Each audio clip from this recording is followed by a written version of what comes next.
Olá, sexto ano, tudo bem? Seguinte, nós vamos para a unidade nova, nós vamos agora para a unidade 8, lá na página 176, a última unidade do ano, tá? Essa unidade tem, deixa eu ver quantos temas aqui ela tem. Ela tem 4 temas, 5 temas, tem 5 temas, a gente vai ver agora já, reta final, vamos lá? Vamos lá então, unidade 8, página 176, os sentidos e o movimento. Bom, os sentidos, a gente vai ver como o nosso corpo consegue captar os estímulos do ambiente, levar isso através do sistema nervoso para o cérebro, a gente entender o que a gente está vendo, o que a gente está ouvindo, o que a gente está sentindo, o cheiro, o sabor, né? O toque das coisas, o tato, né? Esses são os sentidos. Nós vamos ver os sentidos e... Vamos lá, diz assim, ó. Aqui tem um quadro. Esse quadro aqui é do artista Escher, no museu... Deixa eu ver que museu que é. Museu de Arte Moderna de Moscou. Escher é um artista famoso, né? E aí tem uma obra dele aqui, ó. Dá pra ver que tem uns... São feitos de retalhos. E esses retalhos vão formando uns dragões aqui, ó. Um retalho formando dragões. E as pessoas estão vendo os quadros, né? Pra gente admirar um quadro de arte, a gente vê o quadro. Então a gente usa o quê? A visão, não é? Você tem que usar a visão. É um dos sentidos. Bom, aqui do lado está escrito assim, ó, ilusões de óptica. Diz assim, ó. A todo momento, o organismo recebe grande quantidade de informações do ambiente. Então, a toda hora você está vendo, você está sentindo o cheiro, você está ouvindo, né? Essas informações são enviadas ao sistema nervoso, que, ao interpretá-las, faz com que seja possível tomar consciência do ambiente ao redor. Então a gente recebe os estímulos do ambiente através dos sentidos, a gente consegue interpretar o ambiente.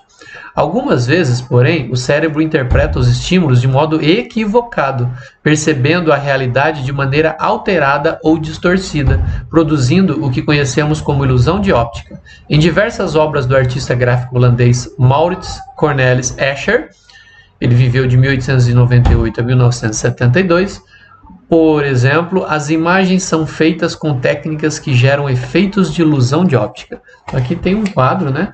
Esse aqui não tem tanta ilusão de óptica, mas se você olhar de longe, ele parece um xadrez, né? Se você olhar de longe, parece um xadrez. Mas olhando de perto, nós temos imagens de dragões. Vou colocar uma outra imagem aqui com ilusão de óptica. Olha essa figura. Ela está parada, ela não tem movimento, mas conforme você mexe os olhos, ela parece que ela vai entortando um pouquinho, não é? É ou não é? Você vai mexendo os olhos na imagem e ela parece que está se movimentando. Vamos ver outra? Essa imagem aqui, você vai movendo os olhos, você vai vendo bolinhas pretas e brancas, né? E conforme você procura onde estão as pretas, no centro da visão, você não vê as bolinhas pretas. Olha só. É uma ilusão de óptica também. Vamos ver mais uma? Já nessa imagem aqui, tem pessoas que conseguem enxergar uma bruxa velha, né, com cara de bruxa, narizão, e tem gente que vê uma moça, uma donzela, olhando lá para trás. Vocês conseguem ver os dois ou um só? Tá? Então isso aqui também é um tipo de ilusão de óptica, né? De visão dupla. Alguns enxergam uma coisa, outros enxergam outra. Vamos ver mais um. Essa daqui é a última. Essa aqui é uma bailarina. Tem gente que ela está girando, né? Tem gente que vê ela girando no sentido, sei lá, com o pezinho da esquerda para a direita. Tem gente que vê ela girando da direita para a esquerda. Tem gente que consegue ver ela girando dos dois lados. Consegue inverter, né? Enxerga ela girando de um lado e depois olha de novo, ela está girando de outro lado. E aí, qual lado que você consegue ver a bailarina girar? Ok? É isso. Então, vamos continuar. Vamos lá então, tema 1. Tema 1 da unidade 8, né? A última unidade do livro. Tato, gustação e olfato. O tato, pessoal, é o toque, aquilo que a gente sente, né? A mão sente pegar as coisas. Eu pego aqui o mouse, ó. Eu pego o mouse, eu sinto ele, né? Mesmo com o olho fechado, você consegue saber o que é, né? Claro, depende do objeto. Uma caneta. Mesmo com o olho fechado, se eu tiver com o olho fechado e me der uma caneta na minha mão, eu vou descobrir que é uma caneta, porque o toque, né? Nós temos um sentido que é o toque. Nós conseguimos entender o ambiente também tocando o ambiente. Quem usa óculos, né? Acorda à noite, eu às vezes acordo de madrugada, eu deixo o óculos em cima do meu, ali do lado da minha cama, né? Aí eu acordo de madrugada, coloco a mão assim e vou no tato, né? No escuro, no tato, eu acho o óculos e coloco ele no rosto. Tá? Quem usa óculos deve fazer o mesmo. Acho que faz o mesmo. Garrafinha d'água, né? Não sei se você coloca a sua garrafinha d'água de madrugada aí do lado da cama, aí naquela escuridão você vai com a mão, acha a garrafinha para tomar, não é? Bom, e a gustação? A gustação é o gosto, tem a ver aqui com o paladar, né? A gente sente o sabor das coisas. Inclusive, a gente guarda o sabor na memória. Se eu falar para vocês, imagine aí o sabor de uma pizza, de um bolo de chocolate, de um sorvete de morango. Vocês vão, com certeza, vem à memória esses sabores, né? Então, o sabor também é um sentido que a gente tem para identificar as coisas, o que é amargo, o que é doce, o que é salgado, a gente consegue identificar. E, inclusive, com os olhos vendados, a gente consegue, colocando o alimento na boca, a gente consegue identificar que alimento é, né? Se é uma bala, se é um sorvete, se é um salgadinho, né? Se é algo amargo, né? Tipo, sei lá, rúcula, que é amargo. O que mais que é amargo? O jiló é amargo. Pimenta é ardida, né? A gente consegue sentir essas coisas e a gente consegue identificar. Quando a gente come um bolo que você não sabe o que é, às vezes pelo sabor que você está sentindo, você sabe do que é feito. E aqui, olfato. O olfato é o cheiro, né? A gente sente o cheiro no ambiente das coisas. A gente sabe quando tem um alimento bom, alguém está preparando uma comida boa, o vizinho está fazendo churrasco, você está sentindo o cheiro, né? Ou então sua mãe está preparando um bolo, você está sentindo o cheiro. O feijão novinho, né? Quando está cozinhando, a gente sente o cheiro. Ou então também de coisas ruins, né? Se tem uma coisa estragada, você abre a geladeira, tem lá uma fruta estragando, você sente o cheiro que está estragando, sei lá, um feijão que azedou, você sente o cheiro. Corpos em decomposição, um animal morreu, você sente o cheiro também, né? Então a gente também consegue entender o ambiente, né? Lidar com o ambiente também pelos cheiros. Beleza, perfume, né? Perfume, inclusive, os cheiros a gente guarda na memória também, né?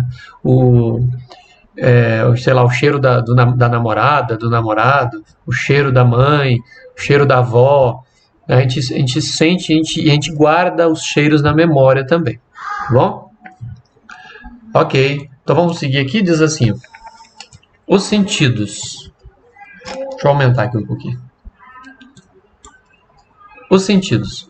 O ser humano percebe o ambiente externo por meio de 5 sentidos: o tato, a gustação, o olfato, a visão e a audição. Eu não falei, mas a visão também, né, que é enxergar as coisas, e a audição, que é ouvir as coisas. Cada um deles está relacionado a um dos órgãos dos sentidos. Então, cada sentido, existem órgãos que funcionam para captar aqueles sentidos. Seguindo, os órgãos dos sentidos contêm receptores. Os órgãos dos sentidos têm receptores. Então, lá dentro do nariz você tem receptores que captam o cheiro. Aqui na língua nós temos receptores que captam o sabor. Dentro do olho nós temos os receptores, lá na retina, lá no fundo do olho, que captam a visão. Na pele nós temos os receptores que captam o tato. E dentro da orelha nós temos receptores que captam a audição, os sons. O que são os receptores? Então, são células especializadas em captar, em pegar, né? Eles capturam as informações do ambiente, como calor, a gente sente calor na pele, a luz nos olhos, os sons na orelha, e transformá-las em impulsos nervosos que vão para o cérebro. Esses impulsos nervosos são conduzidos pelos nervos até a medula espinhal e o encéfalo. Então, por exemplo, sei lá, você tomou uma agulhada no dedo, um receptor aqui na ponta do dedo, né, uma célula receptora vai captar essa dor, vai enviar lá para a medula, aqui na coluna, que depois vai enviar para o cérebro, certo? Então, lá no encéfalo, né, o cérebro fica no encéfalo, onde são interpretados como sensações: quente ou frio, claro ou escuro, salgado ou doce, entre outras coisas. Nesse tema, vamos estudar o tato, a gustação e o olfato. Então, o tato, a gustação e o olfato. Vamos lá para o tato. Então, vamos ver o primeiro aqui, o tato. Tato. A pele reveste a superfície do corpo e é o principal órgão do sentido do tato. Então, como a gente sente o tato? Na pele. Nela existem células especializadas que funcionam como receptores de estímulos táteis. Então, os estímulos táteis é tudo aquilo que, quando algo interage com a nossa pele, a gente sente o tato. E esse é um estímulo tato. E aí as células receptoras, elas captam esses estímulos táteis. Bom, então vamos lá. As informações enviadas pelos receptores da pele ao cérebro geram sensações relacionadas ao formato, a consistência, a textura e a temperatura dos materiais, entre outras informações. Então, se eu pego aqui a caneta na mão, né, eu sinto a temperatura dela, se ela está quente ou fria, né, se ela é lisa, se ela é áspera, né, o formato dela, eu consigo, mesmo com o olho fechado, eu consigo imaginar ela no cérebro, o formato, né, a consistência, textura, né, pegando a caneta aqui, mesmo com o olho fechado, eu já sei que ela é de plástico, assim, ó, pela textura dela a gente sabe que é de plástico. Bom, então aqui está um pedaço da pele humana, só um pedacinho, né, um cubinho aqui da pele humana. E aqui, ó, nós temos esses aqui, ó, parece umas bolas, parece umas folhinhas aqui, ó. Tá vendo? Esses aqui são os receptores que detectam leves pressões. Então, pressiona a pele, eles sentem. Vibrações e temperatura localizam-se próximo à superfície. Eles se localizam próximo à superfície. Então, dá para ver que está bem perto, ó, da superfície. E eles, se você aperta, se você leva um beliscão, são eles que funcionam, tá? Eles sentem pressão. Eles sentem também temperatura, se está quente ou se está frio. Tá bom? E o que mais? Depois nós temos aqui do lado de cá, ó, tem umas coisinhas aqui, ó. Isso aqui é os dendritos. Lembra do neurônio? O neurônio tem assim, né, ó, o corpo celular, o axônio, as ramificações aqui do axônio, e aqui nós temos os dendritos, ó. Parece uns cabelinhos aqui, ó, do corpo celular, ó. Né? Caiu até na avaliação. Os dendritos. Então, os dendritos seriam assim, ó, uns fiapos que tem aqui nos nervos. Então, tá aqui, ó. Dendritos livres captam estímulos de dor. Então, se você sentir dor, quem está captando são essas estruturas aqui. Dendritos livres. Depois nós temos mais um aqui mais para baixo, ó, parece uma folhinha também, mas elas estão mais fundas, né? São mais fundas aqui, ó. Receptores que respondem a pressões mais intensas. Então, se for uma pressão forte, um beliscão forte, são elas que sentem. Se localizam em camadas mais profundas da pele. Então, essas aqui captam pressões leves, tipo, passar a mão assim no braço. Cadê a minha imagem? Só passar a mão de leve no braço são essas células que sentem. Agora, um beliscão forte, daquele que dói, aí são esses aqui. Esses mais para baixo, tá? Depois nós temos aqui, ó, dendritos livres localizados na base dos pelos. Captam os movimentos dessas estruturas. Então aqui, ó, você tem um pelo aqui, né?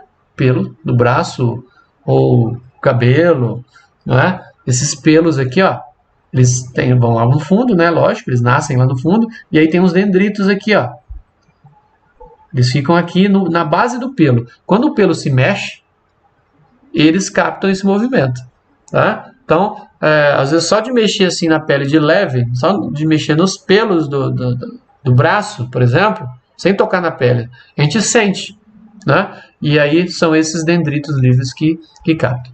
E aqui no fundo estão os nervos, ó. Olha lá, eles vão levar esses estímulos, esses sinais lá para a medula e depois da medula para o cérebro. Ok? Você vê, então, toda a nossa pele tem essas estruturas aí. Tranquilo? Beleza, esses são os receptores, então. Próxima página. Vamos ver agora a gustação. Deixa eu só baixar um pouquinho o microfone, que eu acho que está muito alto. Vamos ver a gustação agora. Gustação. A língua é o principal órgão do sentido da gustação. A gente sente o gosto aqui na boca, principalmente na língua, né? Embora a região interna das bochechas e o céu da boca também contribuem para essas percepções. Então, o céu da boca, as bochechas e a língua sentem o gosto, mas principalmente a língua. Na língua existem estruturas microscópicas chamadas papilas gustatórias ou papilas gustativas.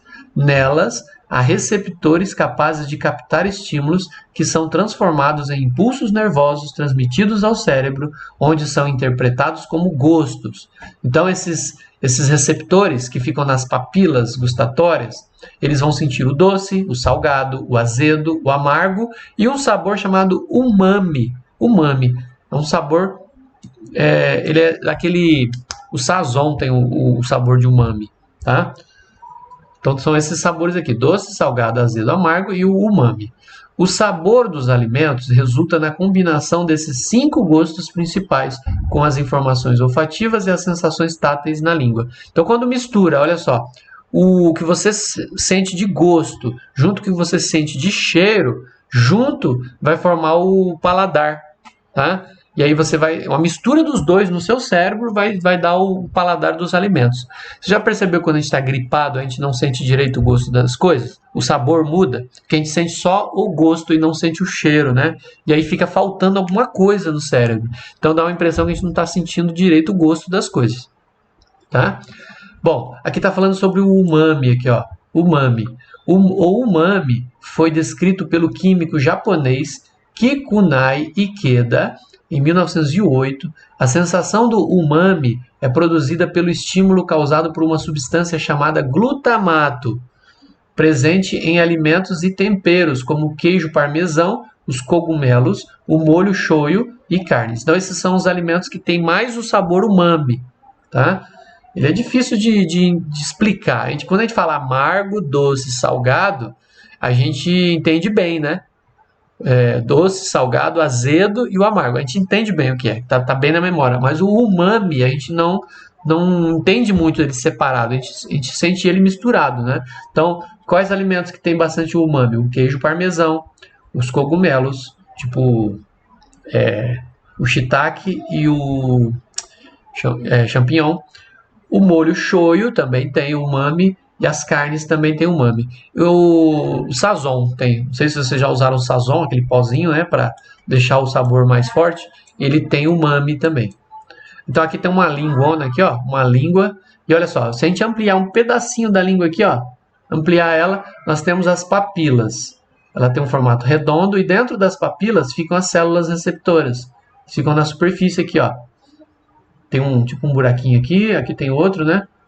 E aí fica dentro da papila gustatória ou gustativa ficam as células receptoras gustatórias.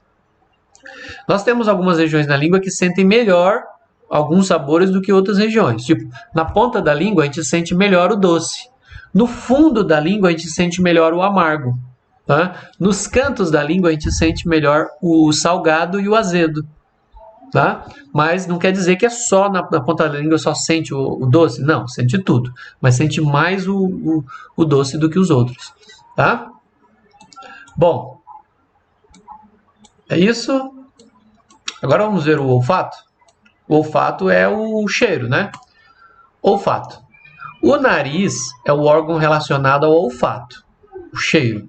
Os receptores olfatórios ou olfativos estão localizados na parte superior da cavidade nasal. Então tá aqui, ó. Aqui tem um narizão aqui, ó.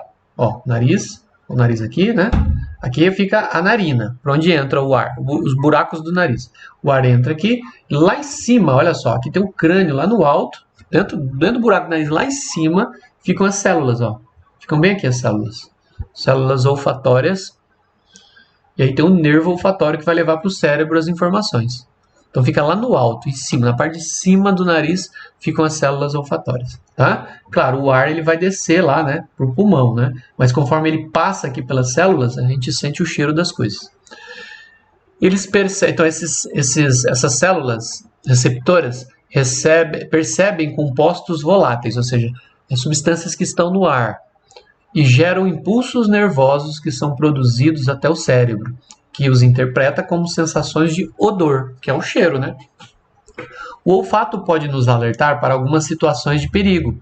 Por meio dele, podemos perceber, por exemplo, a presença de fumaça ou gases tóxicos. Então, o cara sente um cheiro, até quando a comida está queimando, né? Fala, mãe, estou sentindo cheiro de arroz queimando. Aí corre lá, está queimando mesmo. Você sentiu o cheiro, né? Deu um alerta.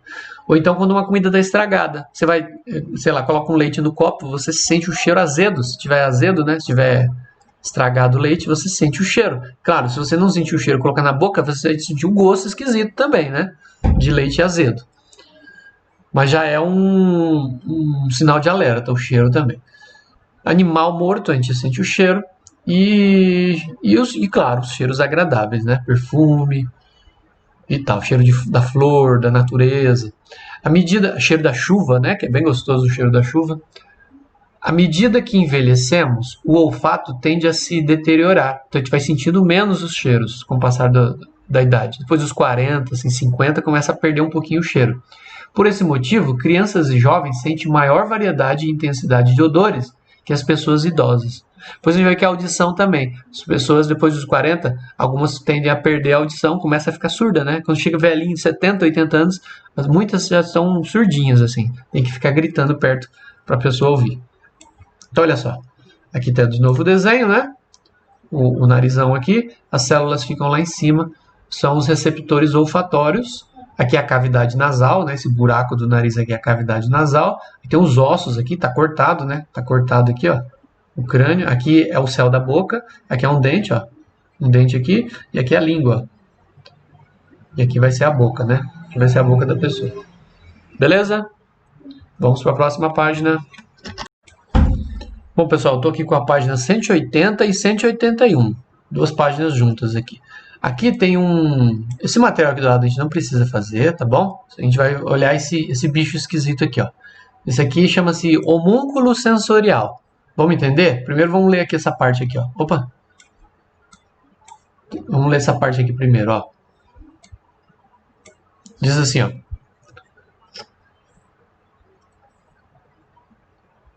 Em 1937, o médico neurologista Wilder Penfield... Deixa eu aumentar aqui, peraí, pessoal, que tá ruim aqui, deixa eu aumentar.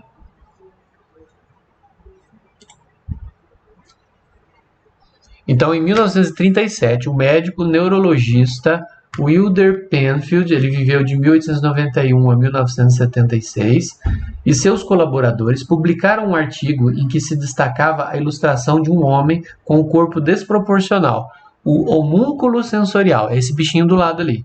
Veja ao lado, a gente vai ver, uma reinterpretação do desenho original. Você consegue imaginar o que essa estranha figura humana representa? Vamos dar uma olhadinha nele de novo aqui, ó. Olha só. Tá vendo que ele é todo desproporcional? A mão dele é gigante, né? A boca dele é grande, a língua é grande. Certo? Por que será? Vamos ver aqui.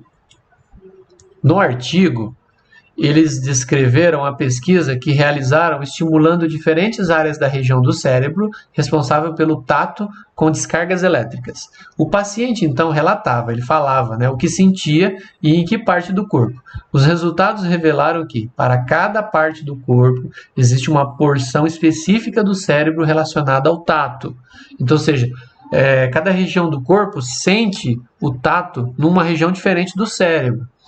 Além disso, concluíram que o tamanho dessas porções está relacionado com a sensibilidade tátil específica de cada parte do corpo. Então, o que acontece? Ele desenhou esse bonecão aqui. Onde está grande é onde a gente sente melhor as coisas, o tato. A gente sente melhor a sensação do tato para as coisas. E os outros sentidos também, olha só. Está dizendo aqui, ó, quanto maior, mais sensível. Então, quanto maior a parte do corpo, mais sensível aqui nesse bonecão. E aí diz assim, o tamanho de cada parte do corpo é proporcional à sensibilidade do tato nela. Quanto maior, mais sensível. Qual a parte do corpo que está maior aqui? São as mãos, né?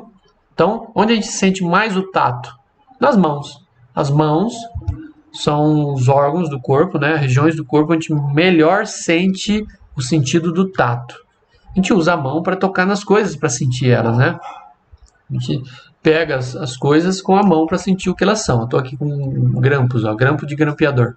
Então a gente sente como ele é, né? A gente tem a sensação do tato, é na mão. A mão é o melhor lugar.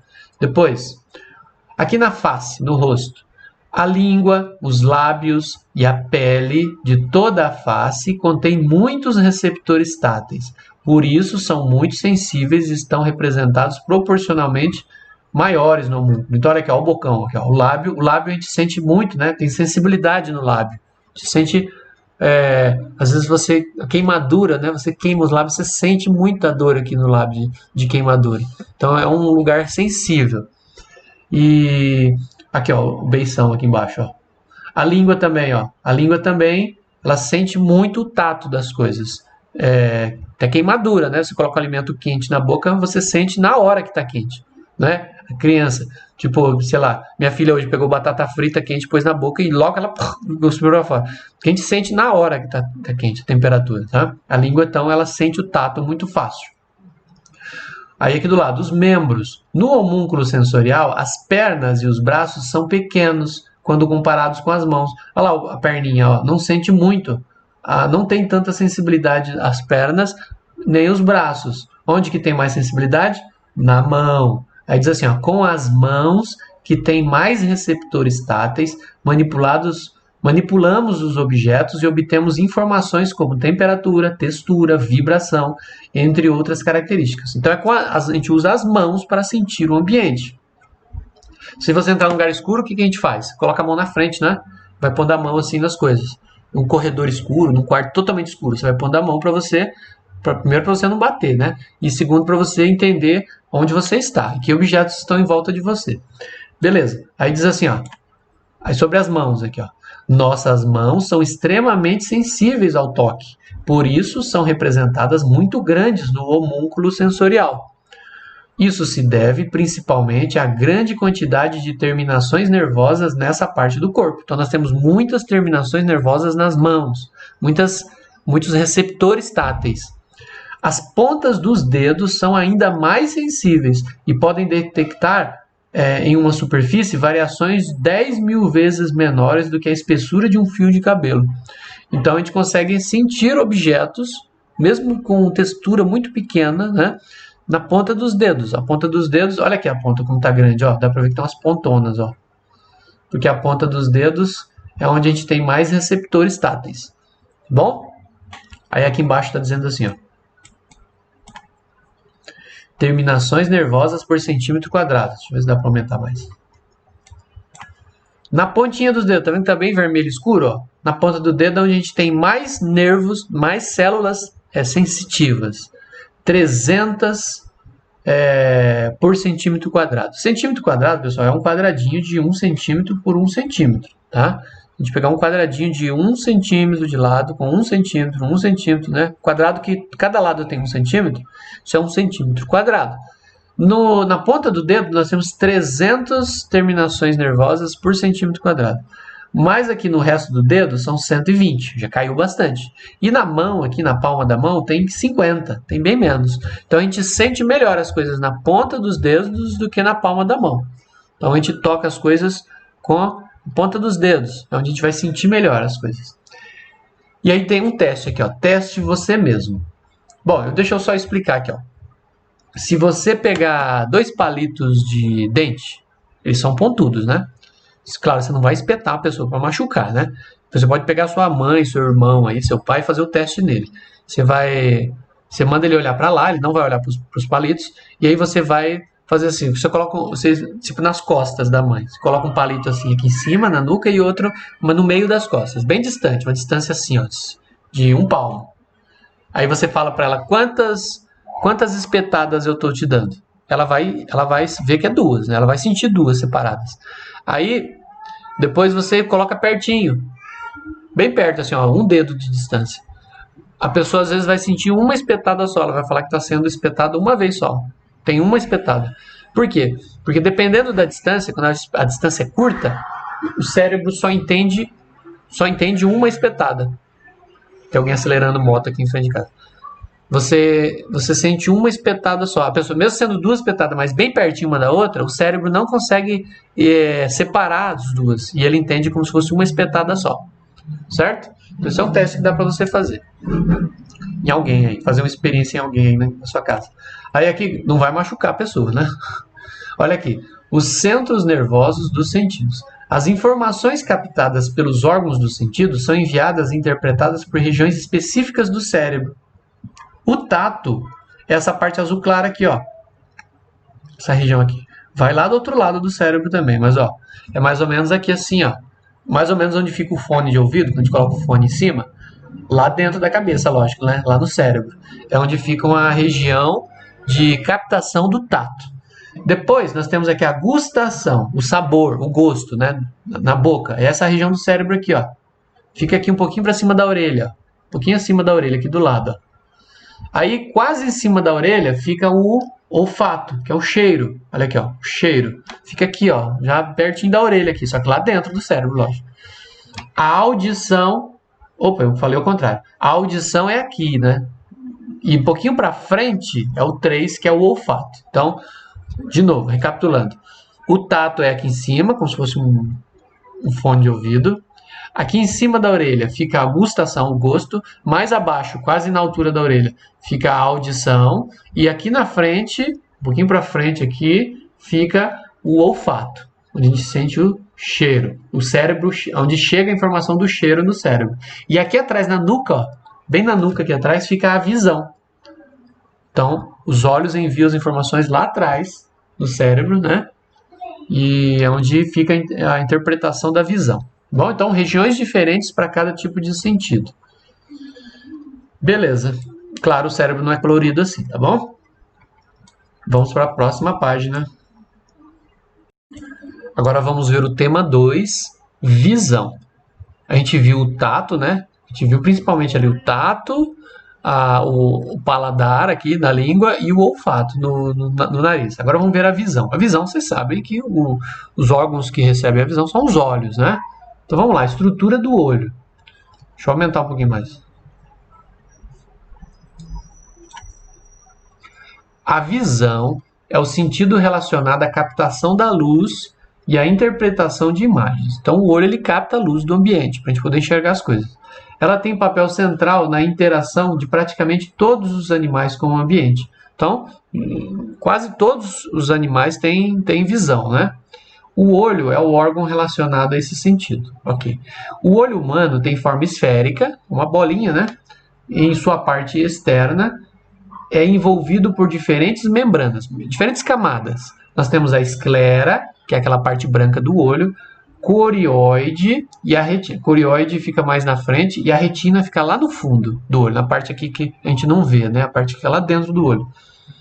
A esclera é a camada mais externa e resistente do olho. Nela estão as inserções dos músculos que fazem o olho se mover. Então, o que faz o olho virar para cima e para baixo e para os lados são músculos. E esses músculos eles ficam presos nessa parte branca aqui. Então, aqui para dentro do olho, né, nós temos músculos presos. A gente vai mostrar a imagem depois. E esses músculos é que vão fazendo o olho levantar, baixar, virar para um lado, virar para o outro. A esclera é opaca, isto é, não permite a passagem de luz. E branca, então é a parte branca do olho, a luz não passa pelo branco do olho, sendo popularmente conhecida como branco dos olhos. Na parte frontal e central do olho, a esclera, né, possui uma porção transparente, a córnea, é aqui na frente. Ó. Na frente da parte escura do olho fica a córnea, uma pele transparente. A corióide, a membrana intermediária, é uma película pigmentada, rica em vasos sanguíneos. Olha só, já fica uma parte um pouquinho para dentro, né? Camada de fora é a esclera, uma camada para dentro é a corióide, onde tem vasos sanguíneos, tem veias e artérias bem pequenininhas, capilares, né? São bem pequenos, bem fininhos. Eles nutrem as células do olho. Sob a córnea, embaixo dessa pele transparente que fica na frente do olho, a corióide forma a íris. A íris, pessoal, é a parte do olho onde a gente tem a cor, né? O meu é castanho escuro. Deixa eu ver se dá para mostrar aqui a imagem mais de perto. O meu olho é castanho escuro. Essa parte escura aqui do olho. Aqui é a íris, certo? Corióide forma a íris aqui na frente. Dá para ver o branco do olho também. Tá? Beleza? E aí tem gente que tem a íris azul, a íris verde, a íris castanha clara e a maioria tem castanho escuro, que é o meu caso. Então a íris é a parte colorida do olho. De novo, qual é a parte colorida do olho? É a íris. A íris é que dá a cor dos olhos. No centro da íris há uma abertura, ou seja, um buraco, né, chamada pupila. É por onde a luz entra no olho. Então, no meio, se eu olhar você uma pessoa de frente, ela tem assim, ó. Tá o olho dela aqui. Aí o que ela tem aqui? A íris. E no meio da íris tem um buraquinho aqui, ó. Isso aqui é a pupila. A pupila. Às vezes a pupila ela tá pequenininha. Às vezes quando ela tá de dia, a pupila é bem pequena de dia. Quando é à noite, a pupila é maior. A pupila abre. Então o tamanho da pupila varia, depende do local onde você tá. Se você tá num lugar escuro, a pupila fica assim grandona. Se você tá num lugar claro, a pupila fica assim pequenininha. tá? Ou assim, grandona, à noite, ela abre para entrar mais luz no ambiente escuro, ou durante o dia, quando tem muita luz, ela fecha. Igual eu estou de frente com a luz aqui, ó. Né? Aqui, ó, tô de frente com a lâmpada. Essa aqui é a lâmpada que ilumina para vocês poderem me enxergar aqui, ó. Eu deixo ela aqui em cima do monitor. Ela, como tem bastante luz na minha cara, minha pupila, não dá para ver minha pupila, né? Mas eu acho que não dá para ver a pupila. Até que dá para ver. Dá para ver a pupila aqui. Dá para ver a pupila.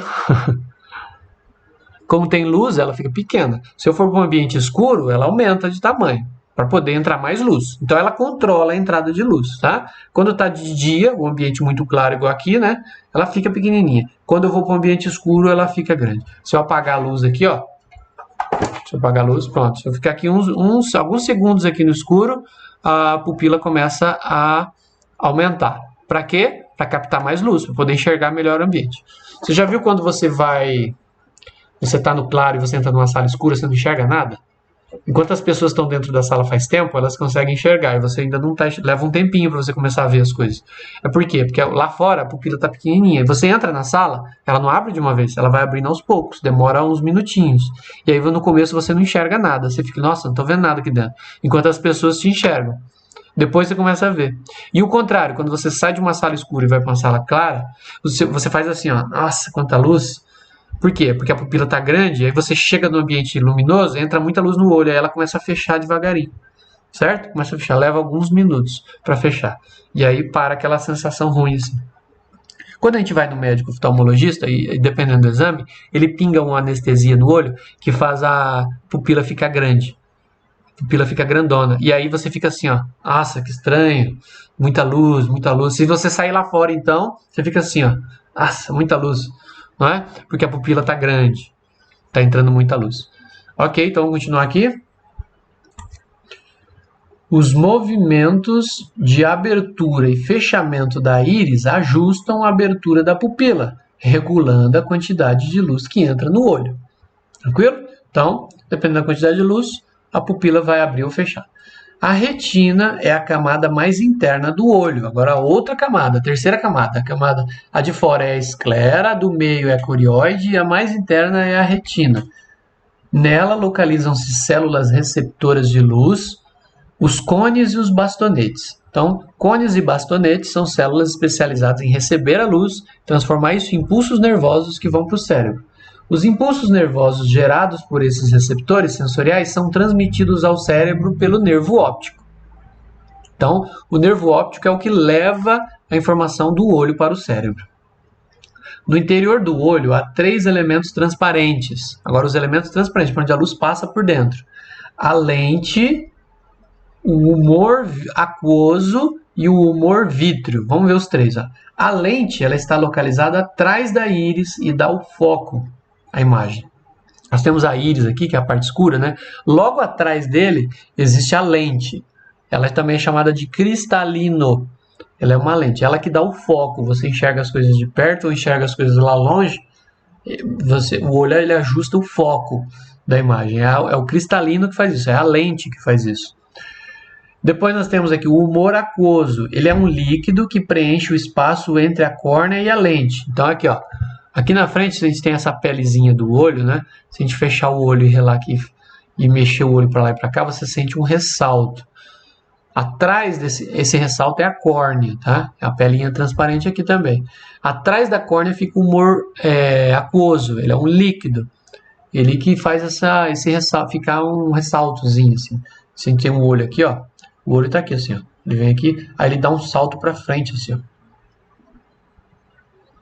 Tá? Esse ressalto aqui é a córnea, a pele transparente é a córnea, e atrás aqui tem um líquido, ó, é o humor aquoso. Depois tem a íris e atrás tem a lente. A lente fica aqui atrás. Depois eu vou mostrar a imagem ali.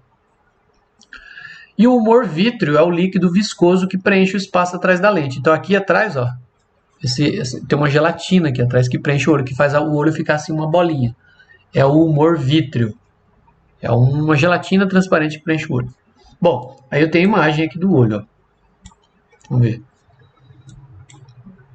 Aqui nós temos azul aqui por fora. Ó. Vamos pintar aqui de azul. O azul aqui por fora é a esclera, é a parte branca do olho, tá? Aqui tá pintado de azul, mas não é azul, é branco, tá? A luz não passa por ele, a luz não passa por aqui. Aí nós temos a camada do meio aqui, ó. Vou pintar aqui de vermelho. Essa camada do meio é a corióide. Corióide, ela fica aqui no meio, aqui, um pouquinho para dentro aqui. E ela que forma a íris aqui, que é a parte escura do olho. Aí quem tem olho castanho vai ter essa parte castanha, olho azul, olho verde também, certo? E aí nós temos aqui, eu vou pintar de roxo, a parte de dentro, que é a retina. Aqui está de amarelo, eu estou pintando de roxo por cima do amarelo, ó. A retina é onde a luz vai bater e vai formar a imagem, ó. A retina, principalmente esse fundo aqui, ó. Aqui no fundo é onde a luz vai bater, formar a imagem ali, tá? Aí nós temos aqui na frente, ó, a córnea. A córnea é essa pele aqui de fora, ó, essa pelezinha aqui do olho, que não pode machucar, né? Não pode machucar. É a córnea e a conjuntiva. Aqui não está falando, mas tem a conjuntiva que é mais fininha ainda, que fica pro lado de fora. Quando a gente tem conjuntivite, é porque a conjuntiva está inflamada. E aí embaixo da conjuntiva fica a córnea. Tem pessoas que têm que fazer transplante de córnea, porque tem defeito na córnea, tem que fazer transplante. Córnea. Aí nós temos então a íris, que é essa parte aqui, né, que dá a cor pro olho. E tem uma abertura aqui, ó. Tem um espaço aqui, ó. Essa abertura é a pupila. A luz vai entrar por aqui, ó. E olha o que ela vai atravessar. Ela vai atravessar aqui, ó. Essa lente aqui, ó. Vou pintar ela de azul. Ela vai atravessar essa lente aqui. Aqui fica a lente, também chamado de cristalino. A luz atravessa aí e vai lá pro fundo. E esse líquido todo que está aqui, ó, vou pintar de verde.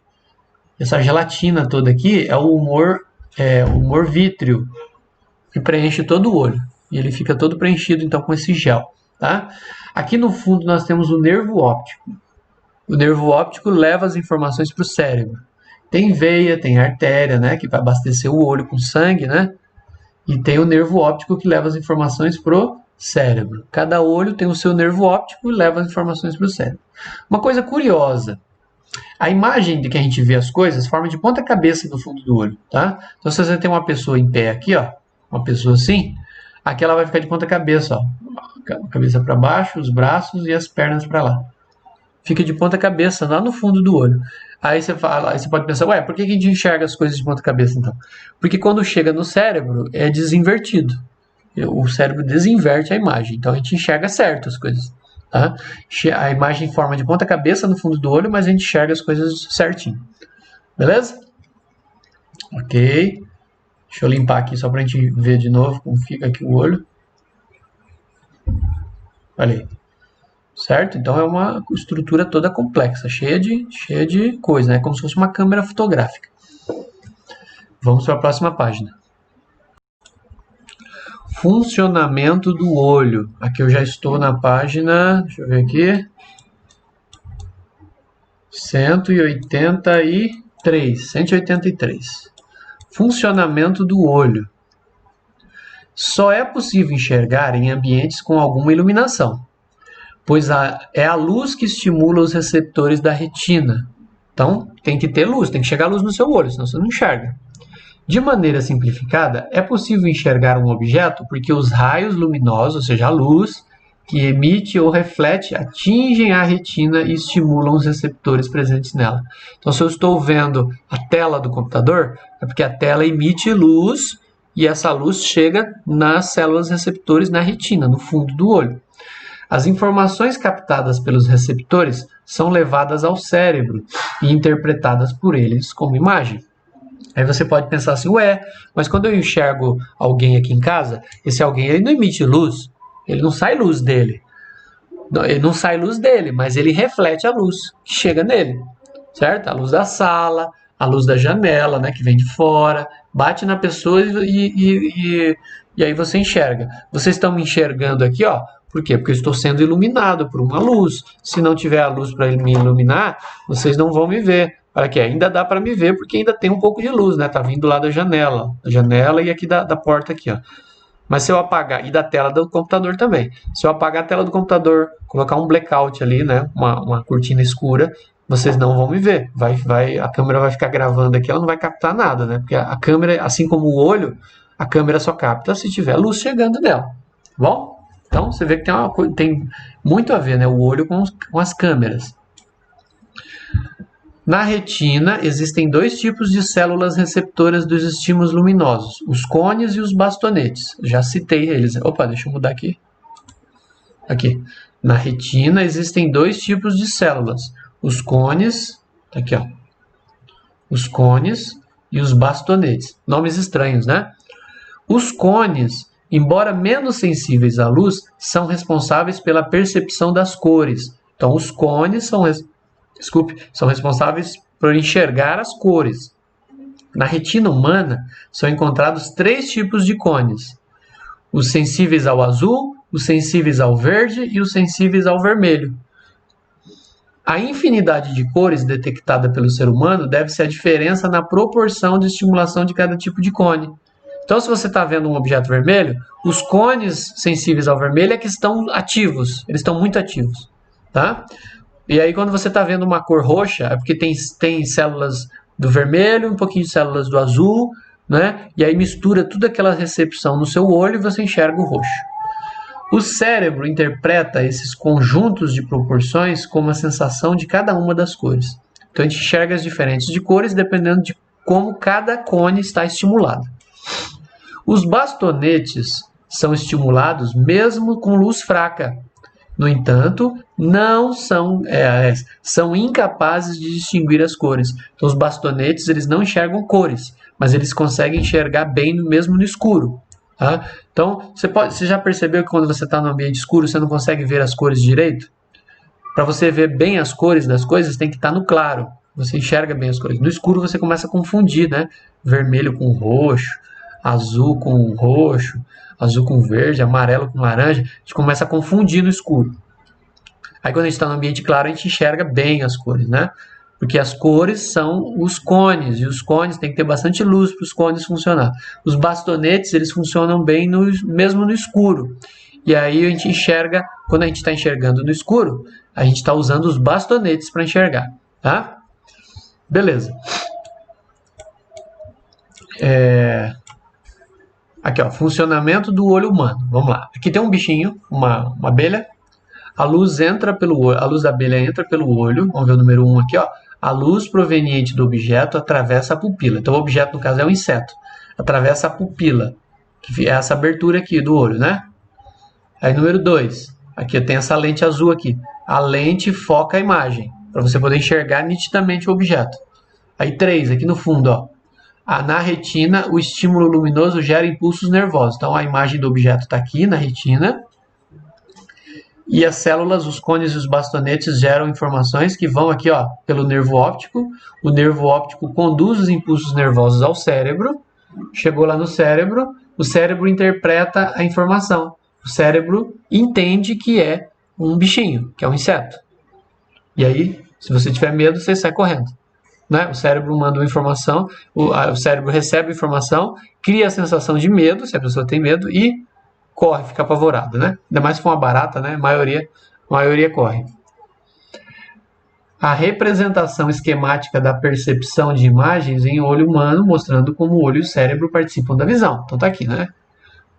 Desde o objeto, o funcionamento do olho, a transmissão da informação para o cérebro e o entendimento do cérebro que aquilo é o objeto que a gente está enxergando.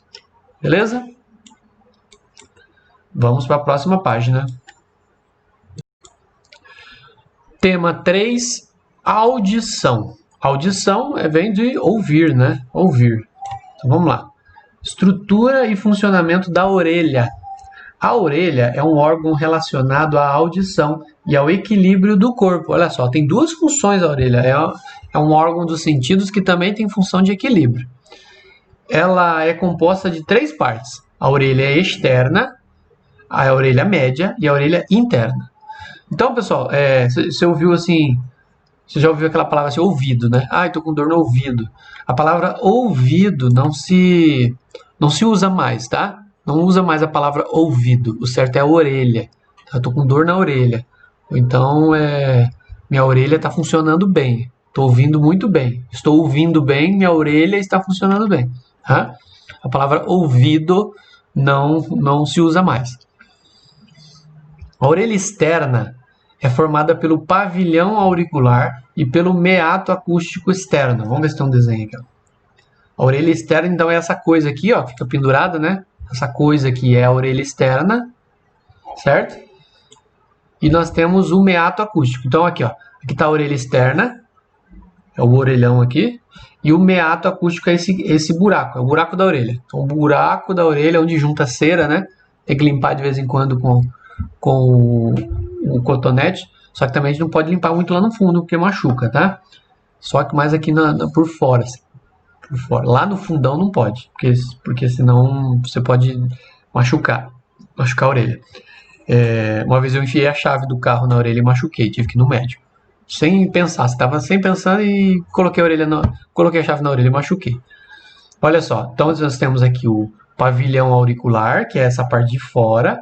Ó, o pavilhão auricular é constituído por tecido cartilaginoso, tem cartilagem, por isso que é meio mole, né? Tem gente que tem a orelha mais dura, a minha é bem molenga, ó. Dá para dobrar ela bem, né? Ele capta os sons do ambiente e direciona-os ao meato acústico. Então, é essa parte aqui capta os sons e joga lá para dentro. Outros animais têm isso aqui melhor para captar o som, tipo os cães, né? Tem aquela parte levantada assim, ó. E ele direciona o pavilhão acústico para onde está vindo o som. Ele vira, o gato também, né? Vira a orelha externa para onde está vindo o som. O ser humano não tem muito isso, né? E aí o meato acústico, que é o buraco da orelha. Beleza. Ele está dizendo aqui, ó. O som é conduzido pelo meato acústico externo em direção à orelha média, atingindo a membrana timpânica. A membrana timpânica é isso aqui que a gente vai ver agora. Vamos ler ali em cima. A orelha média agora. Composta da membrana timpânica, de um conjunto de 3 ossinhos, que eles chamam aqui de ossículos.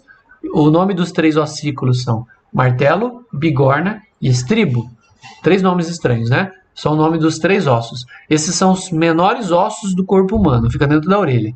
O martelo, a bigorna e o estribo. E tem a tuba auditiva também. Já fica na parte da orelha média. Vou mostrar aqui embaixo, ó.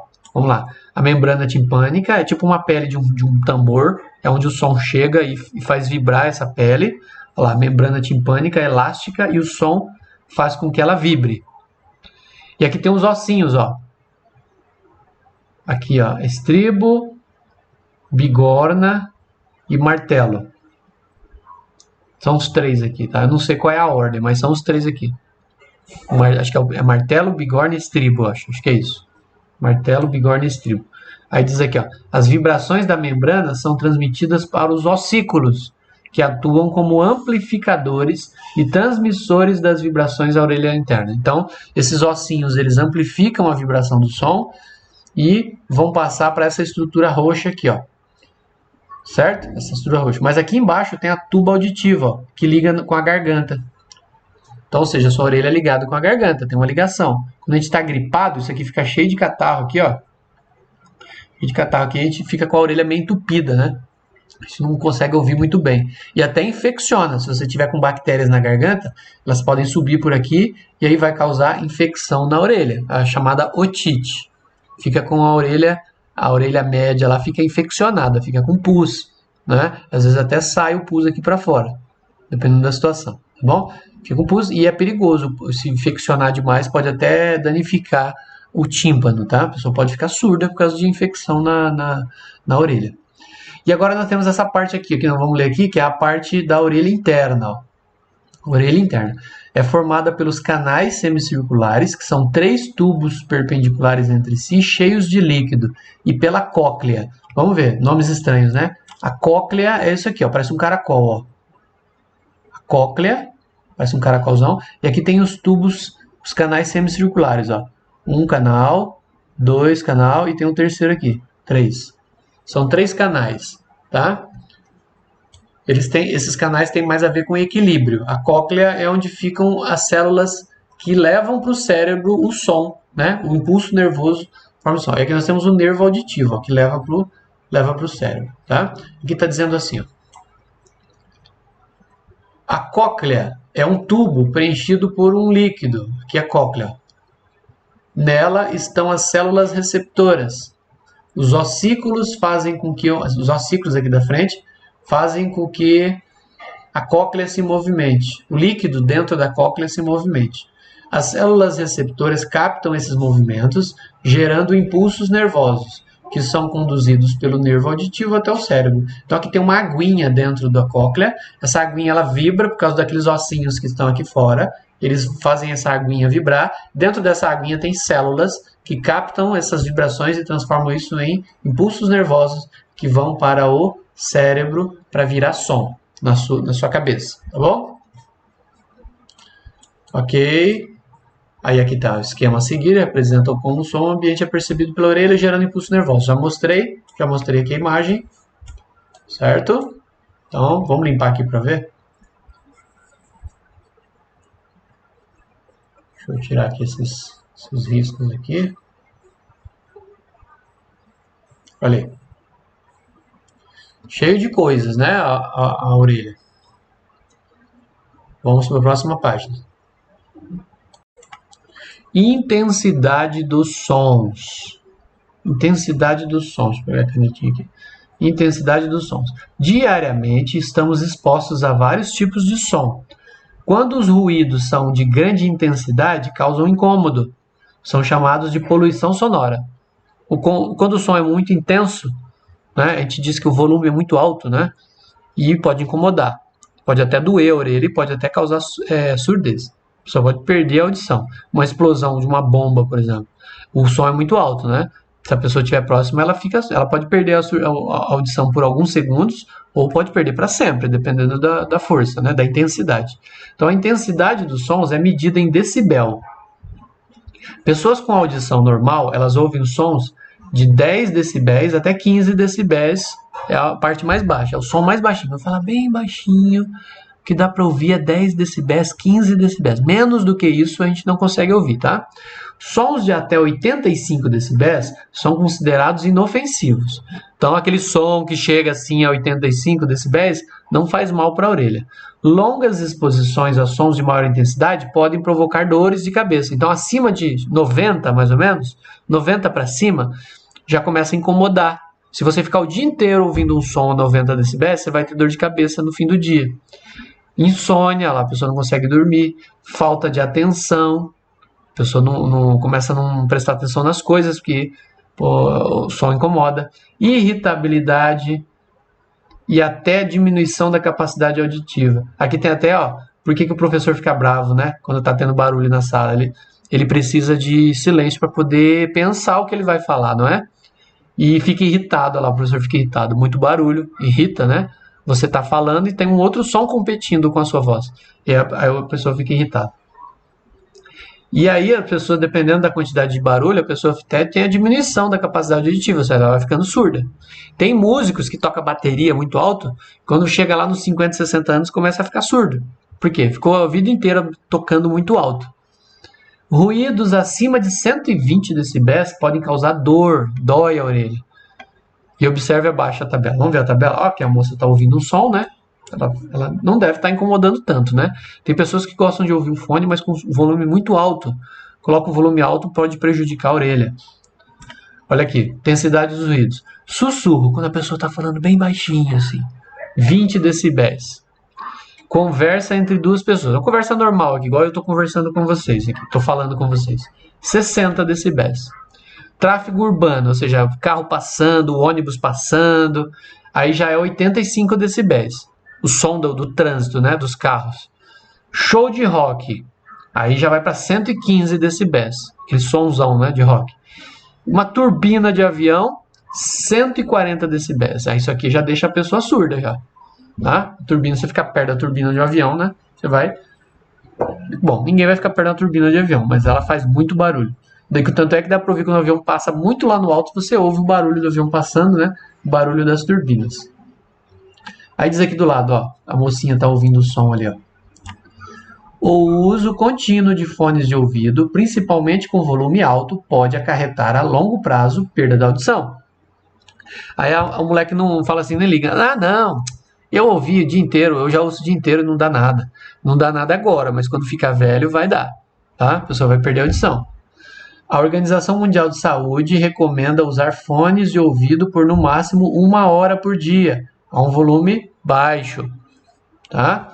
Um volume baixo que não incomoda a orelha, e aí você pode ouvir por 1 hora. E tem alguns celulares que não deixam o fone aumentar muito, né? Ele limita. E tem uns que avisam. Você vai subindo o volume, ele avisa que o som acima desse limite pode ser prejudicial à audição. Aí você aumenta mesmo assim, né? Aí vai para aquela parte amarela do volume. Então ele dá um aviso que pode ser prejudicial, tá? Bom, aqui tem um texto. Deixa eu ver se ele continua na outra página. Não. Diz assim, ó. Tecnologia a favor da comunicação.